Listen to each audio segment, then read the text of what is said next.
Hi everyone, Mr. Lockwood here with another video. Today's one we're going to just have a quick look at possibilities for keying locks when you don't have access to the appropriate blanks. Over the time that I've been collecting different locks and that, I've come across quite a few where I'll get a cylinder but there won't be any keys for it. And probably better to show you on the other one first. This Medico was one that I got earlier on in the piece. I'm not sure of what Medico keyways are. If this camera would just stay focused, it'd be really handy. But yeah, it came with no key. I do have a key for it, but it doesn't suit the bitting and I don't have the appropriate pins to be able to pin it up to it. So instead I have a bastardized C4 key.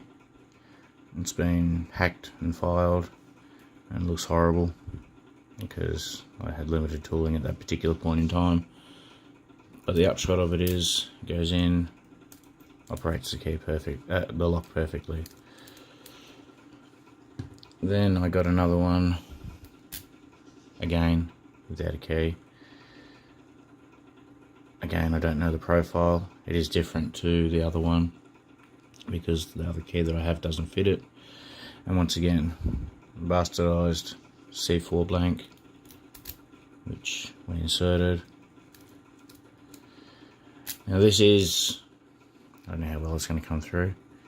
It does have angled cuts because being Medico biaxial, yeah, it does have the chisel tipped pins, so they do need to be turned to the right angle as well as lifted to the right height, otherwise it won't operate the lock. Another one I have here is a B23 profile. It's another hacked up C4 profile key, so there's not heaps of material left on it, but once it gets back to near the bow there's plenty to give it strength, and again operates the lock perfectly. C4 is actually pretty useful for making keys. Obviously not all, because some profiles lean more towards, say, a TE2 or an LWR. And you just have to sort of take each one as you go. This is an EVA DPS, I think. And again, it started life as a C4 key. And it's been on a diet and it's had quite a bit of material removed. On the side it has extra cuts because there's a sidebar in the side, yeah, that's good English.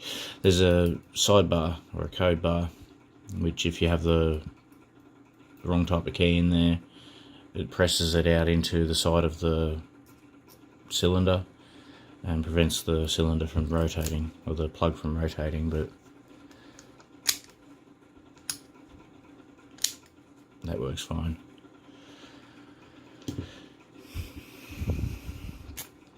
This was a twin T12 profile, and yeah, this key was achieved by a C4 blank and also another portion of a spare key I had, which has been filed to fit the side pins, or the pins for the sidebar, and it's been soldered to the side of the C4, and the C4 had material shaved so that it would fit into that profile. Works perfectly fine.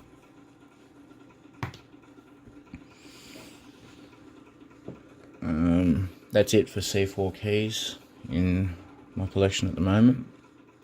But the thing is, you need to, if you're trying to make a key for a lock that you don't have a key, don't think that you're limited to just using a C4 or a TE2 or an LW4R There's lots of different types of keys you can utilise. Actually, there's one more.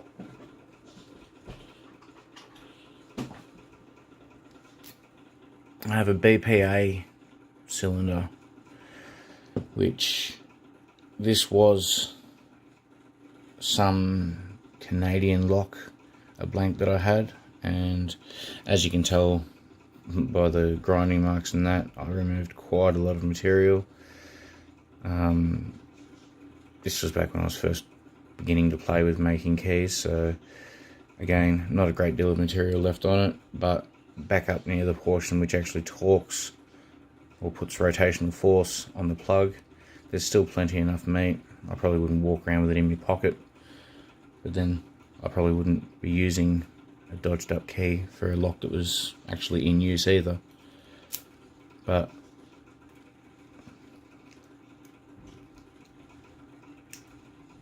that's another one which works fine.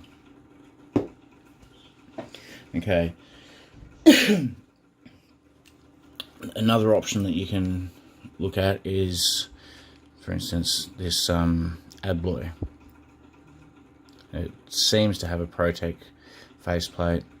When I bought these keys from eBay, they were advertised as Sentry keys, and the warding on the lock didn't match the grooves in the key itself. So again, went on a diet, was modified, and in this particular case I had to reshuffle the discs to suit the key. I wasn't going to try and modify the key itself on the bitting, because yeah, they're quite complex compared to an inline key, but a working key was achieved. This is another Abloy. It has a profile.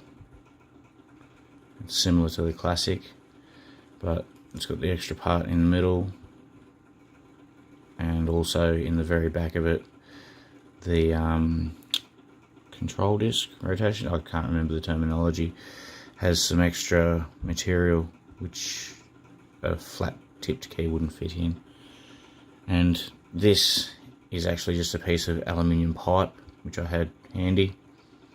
I cut it to make it a little bit more suitable, and then squeezed it to fit the curve of the lock. And this one is a little bit fiddly to get turning. There we go. So, Abloy key made out of a piece of junk. Then I got a blank off of eBay, drilled out the little extra portion. I actually used a burr, and it's got a bit more of a suitable key to it now. Using blanks, which are close but not quite, is a pretty simple process. This is another eBay blank for a carber dimple, and I had to thin it, and width-wise I needed to take a small portion from that before it would actually fit in this style carber keyway. Once I changed it to the correct size, I then had to shorten it, so the end's a little bit more barbaric than a proper carber key would be. Once it could be inserted, I could then cut it or drill it to the correct depths, and ended up with a working key. Prior to that, on this other carber that I have, this was a piece of round stock which I filed to get to the right width and height, I guess you could call them, and left enough material that I could put a cut crossways, and used the head of an old key, soldered in to make a working key.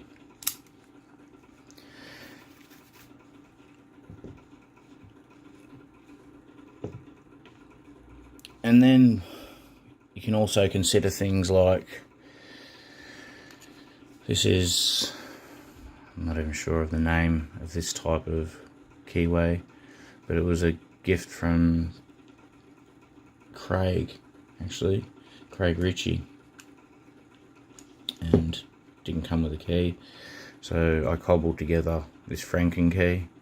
It's got a head of an old Lockwood, it's got a bit of brass stock and another piece of brass stock which I put grooves in the outside of.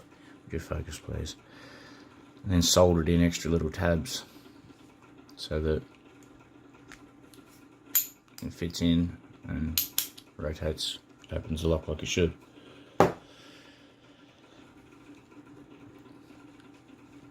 I'll save that one until towards the end. I have a UX profile Lockwood V7 which came without a key, so using a piece of flat stock I cut to an appropriate profile. Come on,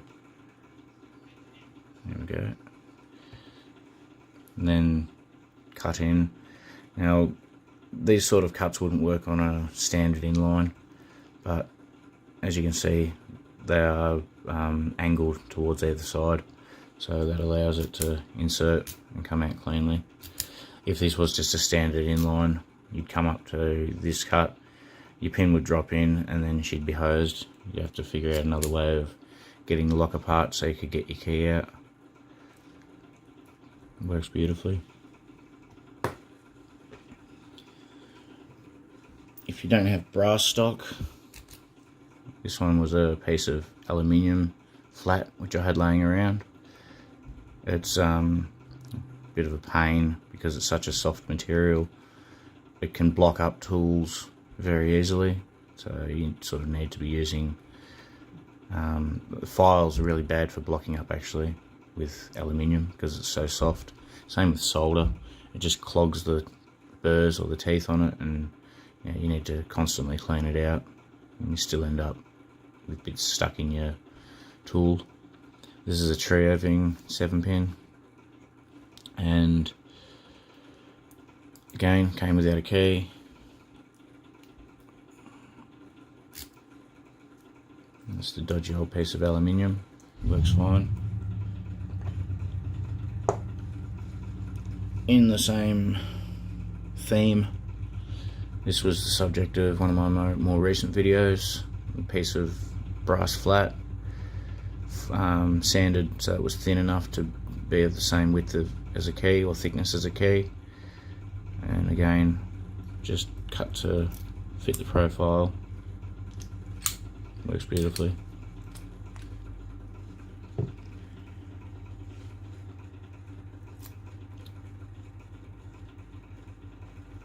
I have an MLV profile V7. I already have my own key for this, but I made this blank up to give to Noctis Motus to pass on to somebody else so that they can cut their own key for a cylinder that they've got. Same deal, just removed enough material that it fits into the profile, hopefully without wearing through it, and you end up with a blank. The cutting of the key I'll leave for the recipient, and have a bilock, first generation, which I used a bit of brass stock. I cut down the center of it first, then I used a rotary tool to actually put the cuts in the key, because you can't just use a drag through file. You end up cutting material on the opposite side to what you're actually trying to work, and yeah, it ends up not working too well. This is the head of an old car key blank, and it's fitted, soldered and pinned just to give it that little bit of extra strength. Fully functional key. And this is the type of flat stock which I'm talking about. It's a little bit thicker than sort of desirable for keys, but at the same time, it doesn't take very much sanding to take it down to size.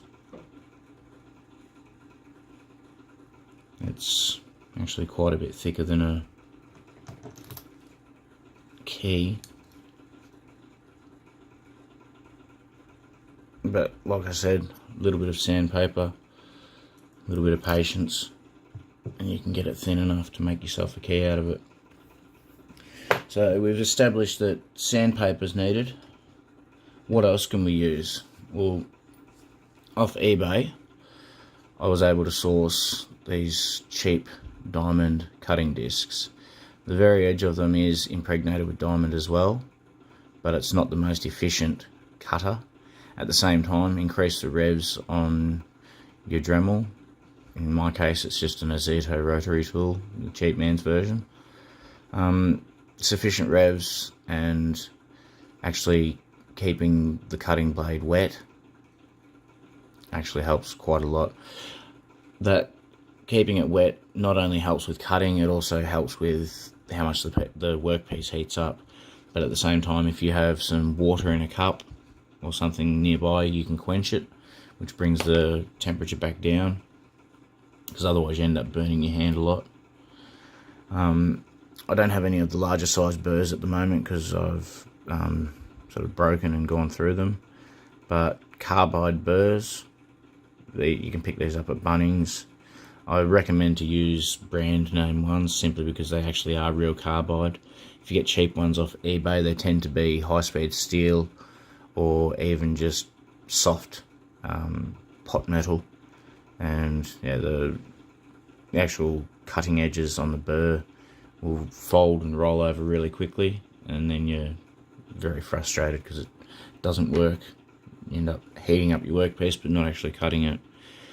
And this is what I'd done to one of my larger burrs, because I'm using it for a flat cutter rather than a bald cutter.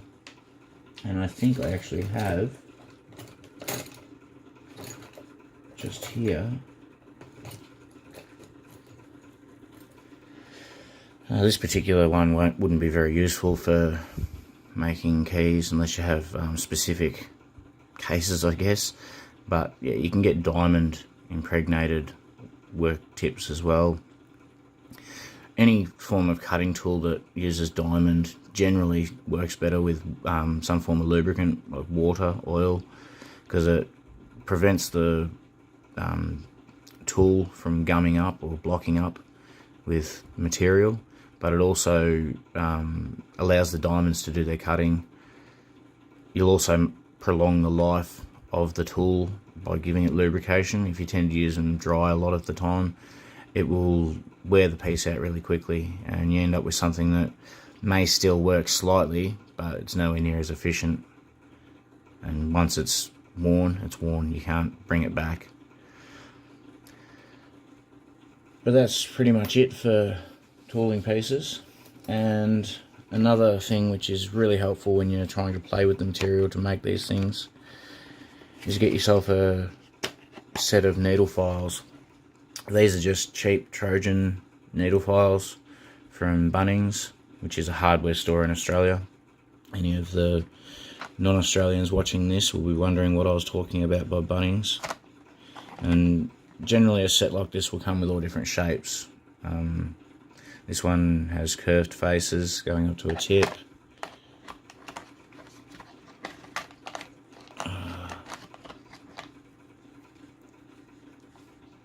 Wedge shaped, so it's thicker. Come on, focus. It's thicker on one edge, coming up to a thinner edge, and just a flat file face. Each of these would have their specific purposes, but you'll find which ones work for you and which ones don't. Square, so it's a small square file. We've got its brother over here, the triangle. Excuse me. So these square and triangle ones are really helpful for cutting in beginning lines, because rotary tools can get a little bit sketchy trying to cut a straight line unless you've already got it pre-cut. an oblong round file. Stay focused. Oblong round file going to a needle point. There's also, if I can find it in here, it should be a standard round. So that's fully round. Good for cutting out grooves. The oblong one is very helpful in that you can turn the file till it's at its thinnest profile, and because of the ellipse around the thinner part, you can actually use that for cutting your line, and then you can rotate it so it's on the fatter side of the curve and use that to widen it out more. They're actually pretty handy for hand cutting keys if you don't have other files handy. And that entire set was, I think, $15 or $16. I do have an older set which I've worn out. I do have a pouch for it, but these are the ones that, as you can see, I've seen quite a bit of use. They're dulled. They don't like really hard materials, so they're more suitable for softer things like brass and that. They will cut steel, but just be aware that they wear out pretty quickly. I don't know if you can or not, but I'd guess that if you wanted to, you could spend a bit more and buy some expensive name brand ones and get more mileage out of them. For the price of them, you could buy a set, use them for a couple of months and throw them away and buy another set. It's probably wasteful, but that is one of the things of the society that we live in at the moment. And it's not really in the scope of this video. And one other thing which can be useful, I know I probably said that already, but a cheap set of digital calipers. They don't necessarily need to be digital, but you can use them for measuring keys, or if you don't have a key handy, you can actually use them for measuring the size of your keyways. So that one's 2.41 millimeters wide.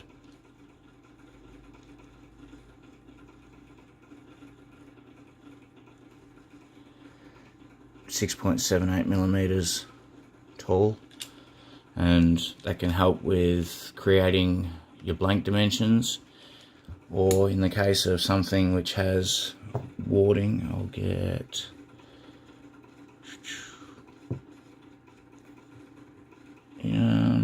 V7, that'll do. You can actually measure how tall different portions of the warding are. You've got 1.19 millimeters for there, and from the bottom of it your next warding begins. I'm doing this through the camera, so it's a little bit clumsy. Alright, your next one is roughly 3.13. You can, once you've, say you've got your 3.13 measurement, if I can get it to rest back on it again. Well, we'll go 3.12 for the moment. Lock it, use the tips of your jaws like a scribe, and that way you can mark the material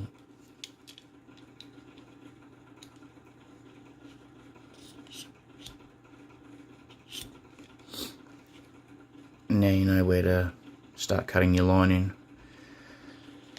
And don't go hell for leather and try and cut everything all out at once. Make a cut, check it against your keyway. Make a cut, check it against your keyway.